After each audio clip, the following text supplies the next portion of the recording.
Olá pessoal, eu quero fazer alguns comentários sobre o vídeo que o João Flávio Martinez, dono do CACP, postou sobre o pastor Marcos Granconato a respeito de uma colocação que ele fez sobre a relação do pai com o filho na relação chamada intratrinitariana, não é?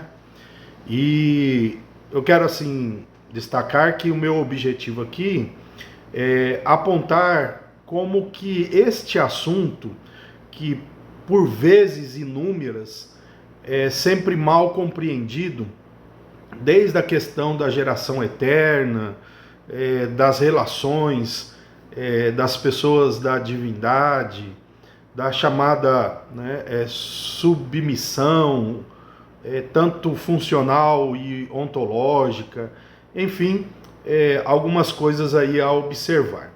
O João Flávio Martinez, do CACP, ele não segue de forma histórica e tradicional a teologia trinitariana de forma exata e completa, porque o João Flávio Martinez ele é heterodoxo no assunto geração eterna do filho. É bem verdade que alguns, com o medo de atribuir ao Filho de Deus algum início de sua ontologia, ou um início de sua divindade e o seu surgimento, eles têm extrapolado em negar a geração eterna da segunda pessoa da divindade, e apesar de ser boa a intenção, ela é falha, ela é errônea. E há grandes nomes que já falharam nisso, apesar de terem uma perspectiva ou um pressuposto um pouco não alinhado àquilo que os credos querem ensinar sobre a geração do filho. Daí toda a dificuldade em entender a relação também econômica das pessoas da divindade, né?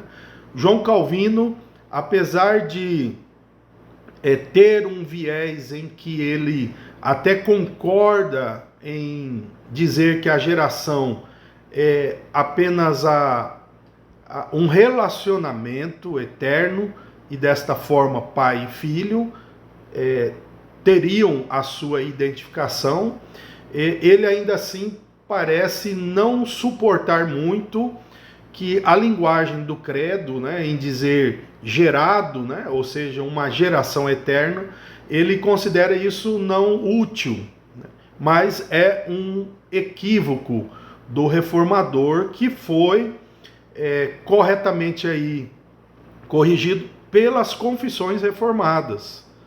Então, nem tudo que Calvino interpretou estava com total exatidão, ou ele não teve tempo mesmo, ou por todas as dificuldades que passou, não conseguiu aí perceber algumas falhas em suas interpretações. Então, as confissões reformadas mantêm aquilo que o credo de Nicéia ensinou, que é um ensino bíblico, né? Depois, Francis Turrentini também faz uma abordagem bem mais técnica em tentar demonstrar que a geração, no que tange a segunda pessoa, dele como filho, então há uma necessidade de comunicação para que esse filho não seja um Deus distinto do Pai, não é? Mas apenas uma pessoa distinta do Pai. Então, Francis Turrentini parece que trabalhou de forma muito mais profunda. Agora, algo bem curioso é que, por exemplo, o João Flávio Martinez, nós sabemos que ele não tem, isso daí já ficou provado, ele não tem o hábito de ler as obras que ele menciona, nem de estudá-la completamente, né?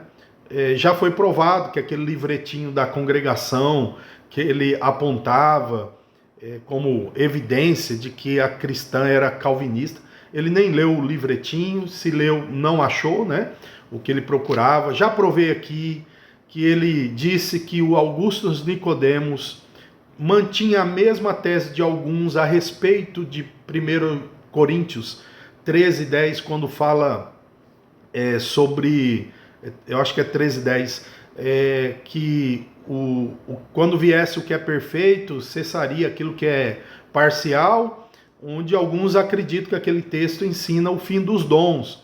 E eu provei que o Flávio Martinez fez uma acusação sem provar, ele não sabia nem a página do livro, e no livro ali nem menciona isso.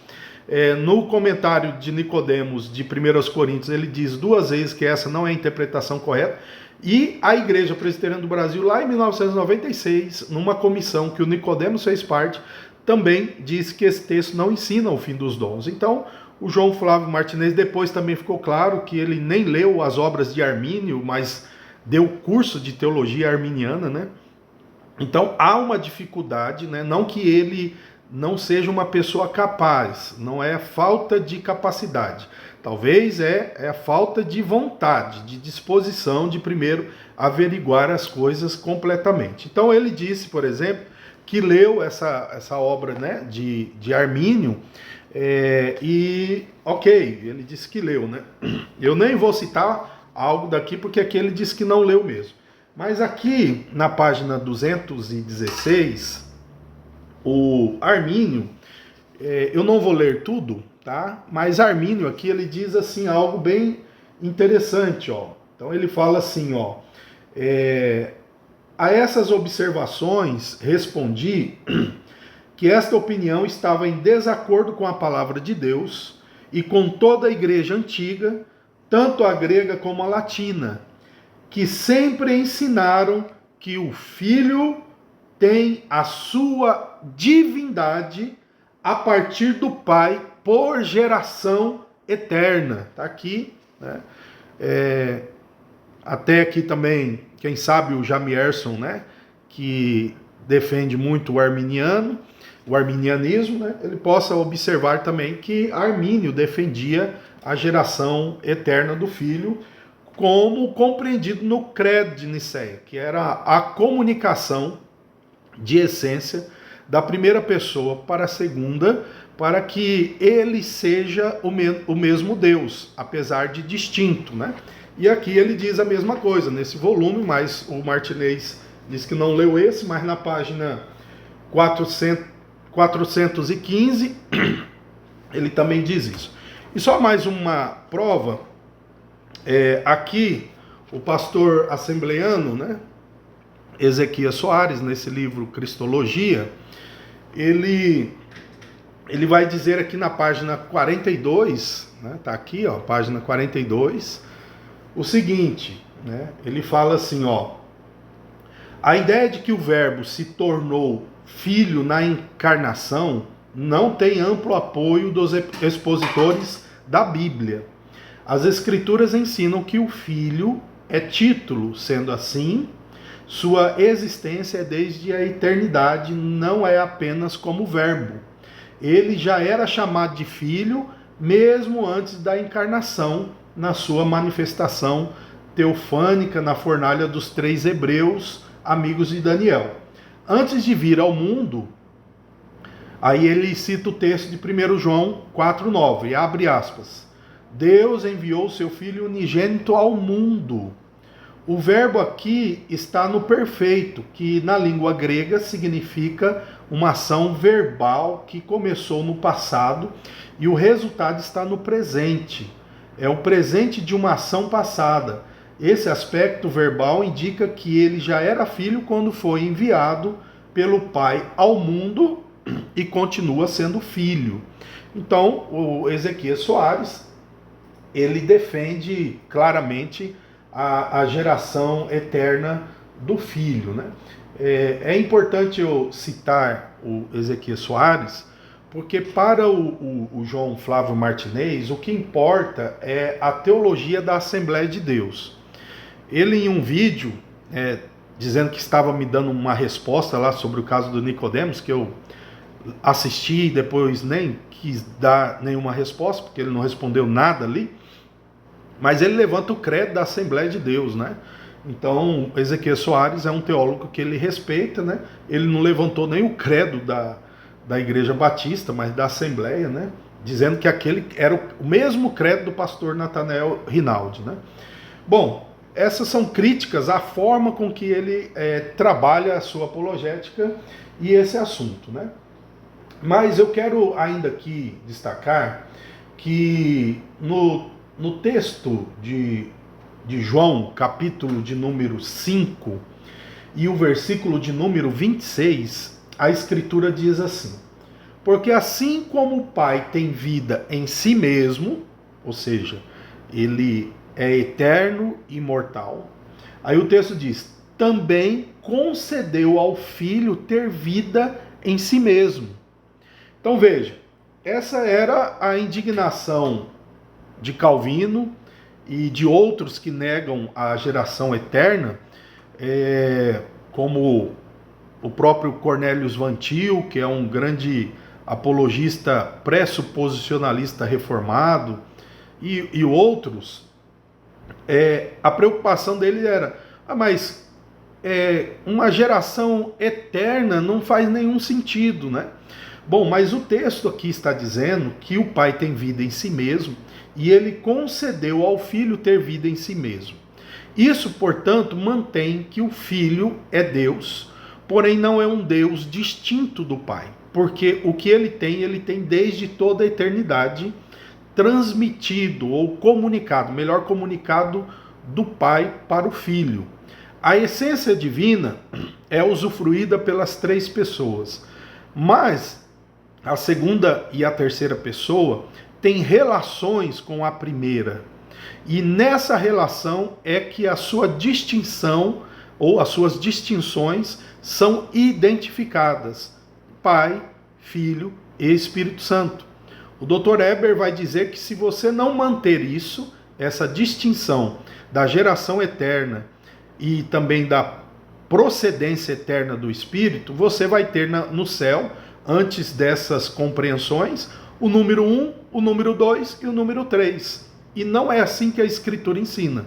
A Escritura aponta Pai, Filho e Espírito Santo exatamente por causa da relação interna da divindade, para depois ela aparecer externamente na trindade econômica.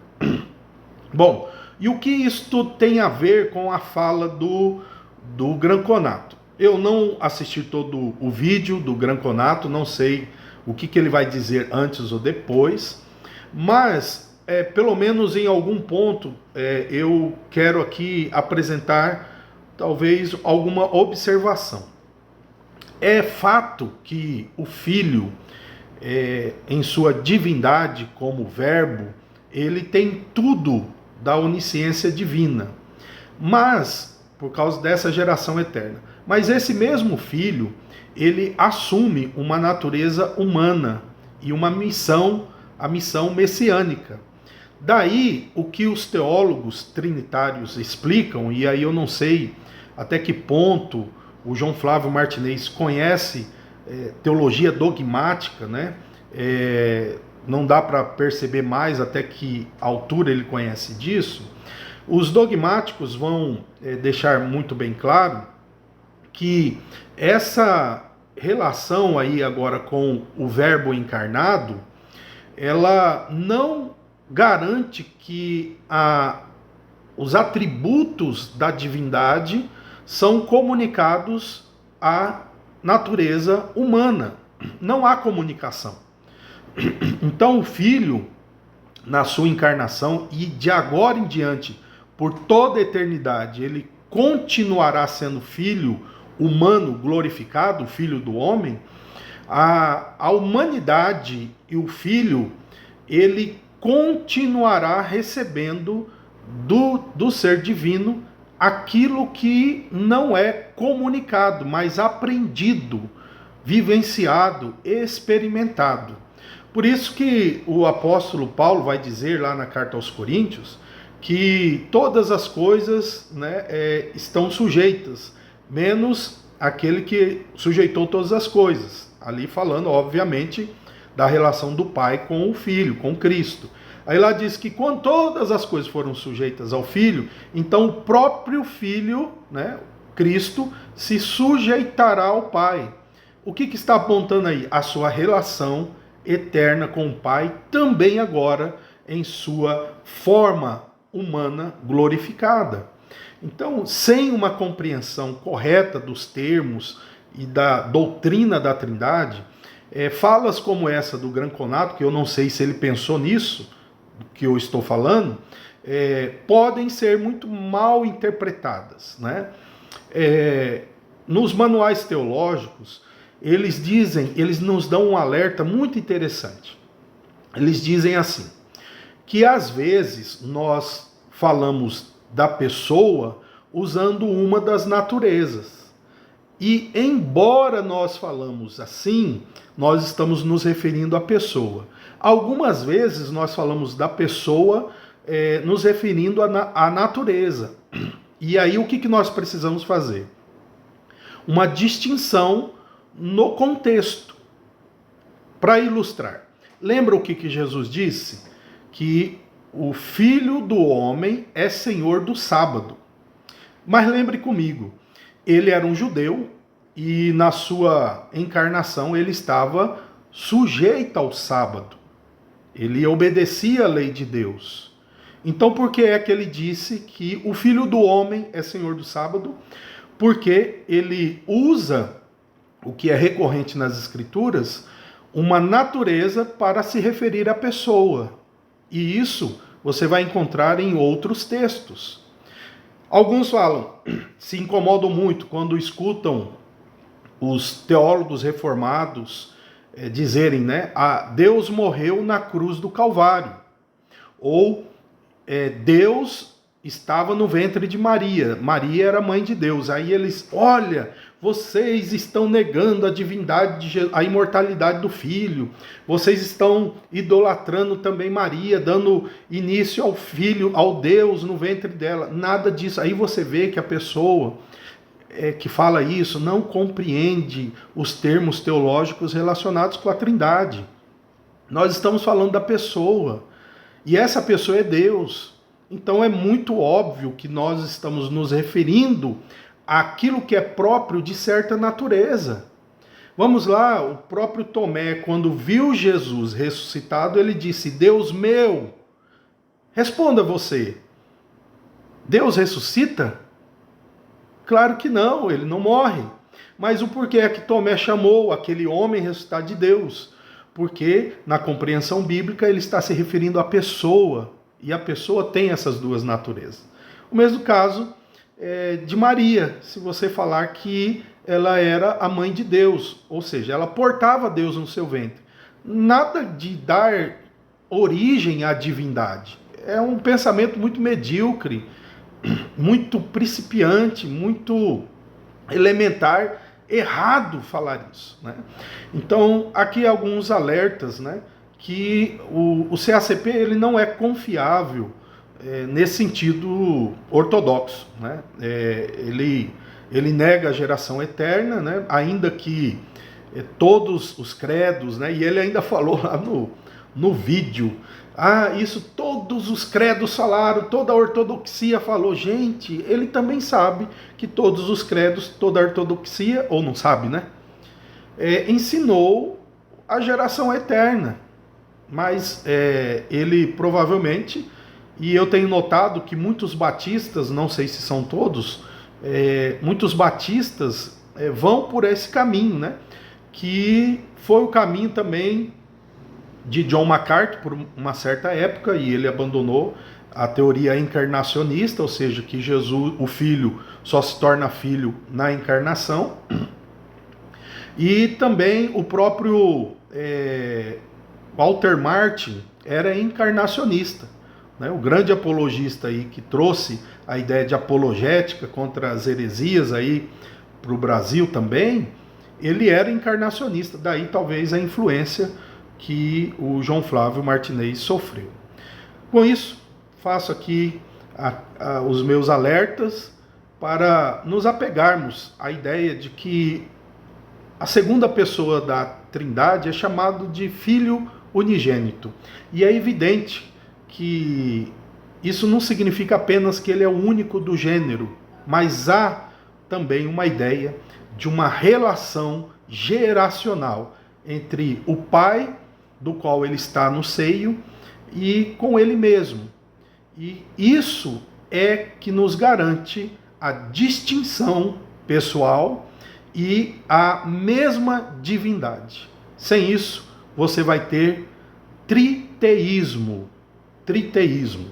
Se você não entender bem isso, você vai se aproximar do triteísmo, que é exatamente o que a Igreja Adventista do Sétimo Dia ensina.